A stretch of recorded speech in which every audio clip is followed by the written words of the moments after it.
Hello, my name is Sergey Smal. In this video, I'll be talking about the graphic novel Unflattening in hopes of unpacking some of the main ideas I feel the author is trying to convey. I will be breaking down some of these ideas using pictures that help to convey these ideas. Thank you and enjoy. Claim 1. Social conformity causes people to learn to perceive things the same way others do to fit in, but this also creates a population of narrow-minded thinkers. This can lead to a lack of diversity of perspective and is overall a very negative thing. Claim 2. People tend to view the world in an extremely unidimensional way and are opposed to even trying to imagine things a different way. This discomfort that people have to change can make societal progress very hard, especially positive societal progress, and this is why we must learn to observe the world from multiple levels of analysis and embrace change. Claim 3. We do not realize that our perspectives granted to us by our past experiences affect the way we see life as it unfolds before us. Just acknowledging how limited and often inaccurate our perspectives are can help us to grow emotionally and mentally and become more understanding and intelligent. Claim 4. We are often unwilling to even try to see things from a different perspective or from someone else's perspective because it can be uncomfortable. We fail to understand others because of how hard it is to really listen and really feel what they feel. We must realize that this discomfort, however, is the only way to bridge the gap between knowledge and understanding. We can easily know what someone else sees, but it is tough to understand that perspective without true effort. The other claim, claim 5, is that images, just like words, are an example of a certain mention or way of thinking that is equivalent to words, but are often looked down upon because of people's inability to adopt new ways of thinking or new ways of perceiving something. An example of this was me as a kid. I hated to draw because I was not good at it, and I believed words were a superior medium of expressing my thoughts.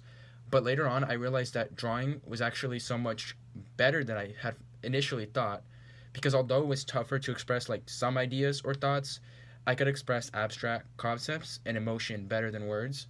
And so this is not to say that one medium of expression is better, but they're actually most powerful and most useful in conjunction, in my opinion. Claim 6. People are often unable to accept the legitimacy of other people's perspectives or acknowledge the existence of perspectives superior to theirs. We often fall into the trap of wrongly thinking that by acknowledging the validity of another person's perspective, this invalidates our own. Only by understanding our own ignorance and potential for being wrong can we stay in a mindset where truth can be found. Claim 1. Societal conformity can be visualized in this picture as everyone follows another person as they move in a circle, believing they are getting somewhere. This picture is evidence for the claim because it helps people to see how societal conformity works, essentially, and how it often keeps us stuck in one spot, moving in a loop but not really going anywhere. This isn't to say that all societal norms and expectations cause harm, but that we need to be mindful of the implications of these norms.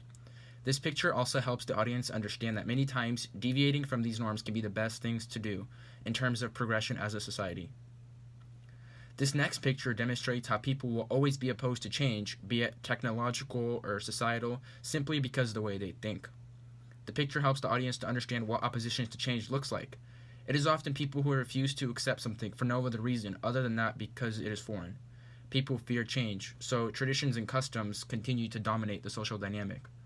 The picture also helps people to understand that unidimensionality and resistance to change is almost universal. This third picture demonstrates how perspective affects what we see on a daily basis, and that no perspective is truly more correct than another.